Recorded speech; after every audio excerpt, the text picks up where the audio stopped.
Eto na, asang kumain. Dial natin ang 666-9999-77 and of course 11111. Yes! Hello! Yes! Hindi ko na boxingera ka pala. Yes. Boxingera ka pala sa araw. Sa gabi, isa kang anghilita. Congratulations, mahal kong kaibigan, but it's okay. Alam mo, make a friends. Sa ano ng bata, sa nanay ng bata. Because right now, asa inyo, ng husband mo ang bata.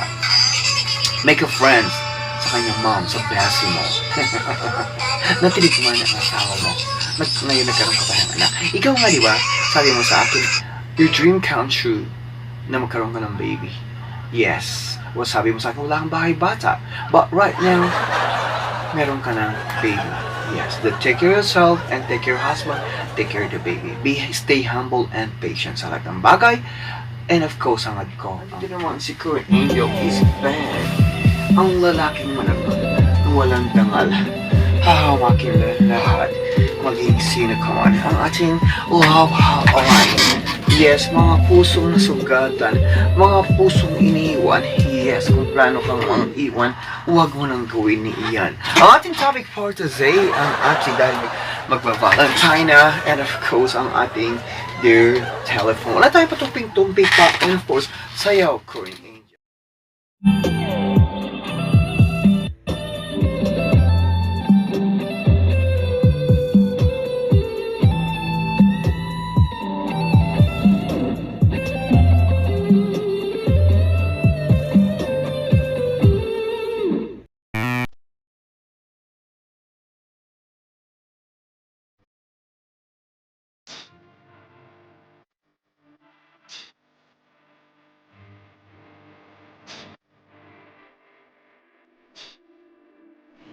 Alright mga dalagat, and of course ang iyong lahat at bago ka lang sa channel ko, game subscribe, leave a comment down below. I'd like to thank you sa ating Facebook page for our 1 million. Thank you so much, and of course right in here in YouTube channel, ang lalaking wala sa love hotline, dear telephone. Wala tayo patumpik-tumpik pa. Yes, dear Queen Angel, maraming salamat po sa iyo, and of course, you know, you missed how to play the pen is harmony. The cuchillo, the amasel. How the carabao, the bad to tell. Dear Queen Angel, yes, at the month of February 14 is a Valentine. Valentine's Day ko. Nakilala ang jowa ko. Yes, Queen Angel, naghiwalay din kami ng Valentine's Day. Bakit ganun? Nakakilala ako tuwing Valentine. My name is Dina. Isang tuning babae, and of course, andito po ako sa Pilipinas, and of course, I'm fly back in Europe sa bansang Spain very soon. Galing na po ako sa bansang Spain, and I got my Spanish passport. Thank you so much. And of course, lagi kami nanonood ng iyong vlog. Nakakatuwa ka, nag-live ka, but minsan ka lang mag-live because sabi mo busy ka. And I thought sometimes you making vlog screencast live stream lang pala yun. Kaya sinabi mo, silent pala ang ginagawa mo. Dear Queen Angel, andito ako sa bansang Pilipinas, and of course I was single, and of course meron akong boyfriend. Yes, ang boyfriend kong ito at the month of February, nagkakilala kami, at the month of February din siya nawala. Yes, nakabalik ako sa bansang Spain, and of course nakakilala ko ng isang Spanish phone. Bumalik ako sa bansang Pilipinas. Yes, and of course, magbe-February na naman. Merong naliligaw na Filipino sa akin. But, I think about it. And I'm gonna go back in Spain para magtrabaho to bring my family. Right now, I try to figure out how can I bring my family in there, especially my brother and of course my mom. Dahil Spanish holder passport na ako. Yes, pagdating ng mga araw ko, Joe, yes, bumalik sa akin ang boyfriend ko. Because my friend told me na it might be he gonna use me for my passport because I have a Spanish passport going back in Europe. Kung Angel, ano ang gagawin ko? Iniwan niya ako ng araw ng Valentine at nakilala ko siya sa araw ng Valentine's. Meron akong afam. I think about it, I figure out what am I going to do. Yes, nag-focus ako kung paano ko makitadala ang aking pamilya.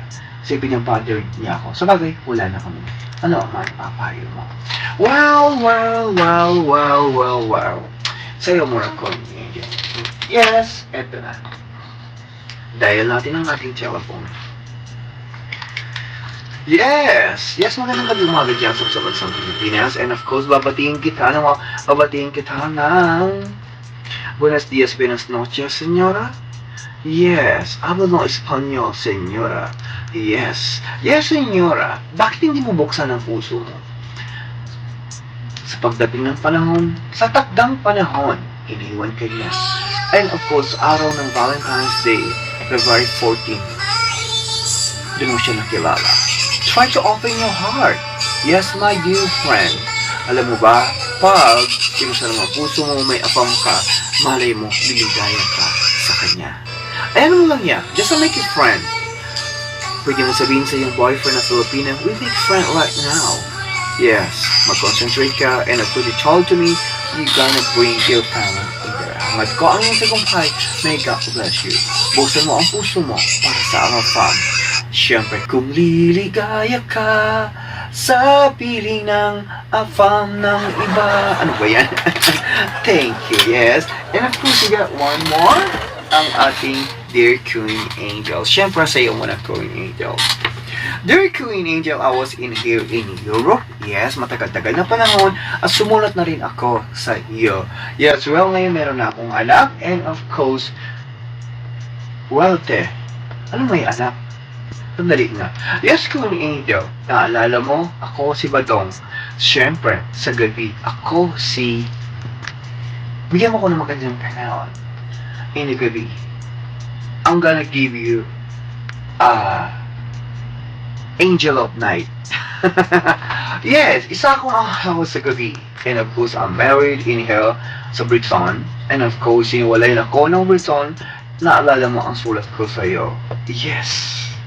Nag-asawa siya ng Filipina when I was in the Philippines, and I was with the Poles, and nagkaroon siya ng anak sa best friend ko. Hindi ko alam na ginapang niya ang afam ko. Aray ko, Sandali lang. Nagising ako sa sinabi mo. Aray ko, ano ba yung nangadim ilong ko? Yes, Queen Angel. When we was in there in the Philippines, me and my husband, we went there, and it was for vacation. And I introduced my Bessie. Hindi ko pala alam na ang Bessie ko inahas niya. May nangyari sa kanila. Alam naman niyang wala akong bahay bata. Well, the good thing is nadala niya doon. Nadala niya sa British, sa Briton, nautot ako. Kinain ko kasi. Sa Briton ang aking best friend. Yes, madalian ang aming divorce, but it's alright. And of course, later on, when they got a kid, and of course, umiiral pa rin sa akin ang gusto kanya, because when I was, walang-wala ako, siya lang talaga nakakapitan ko. At siyang gumawa ng paraan para makarating ako sa bansang Britain. Yes. And of course, right now, I have a British passport, and of course, hindi na ako ng problema. But after that, nagkaroon ako ng boyfriend habang wala kami.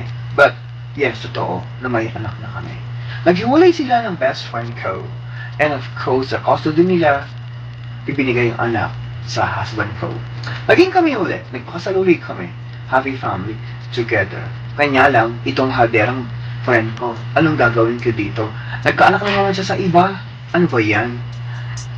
Sarap sa bunutan ng friend ko. But inagaw niya ako. But anyway, nagkaroon ng magandang pangarap ang aking asawa at nagkaroon din siya ng anak. Naniniwala pala ako sa kasabihan, soulmate is your soulmate. Kung para sa'yo, para sa'yo. Para kay Juan, ay para kay Juan. Maraming salamat ko yung Angel, and of course, happy Valentine's. Ano ang maisasabi mo at maipapayo mo sa akin? Well, sa'yo muna ko.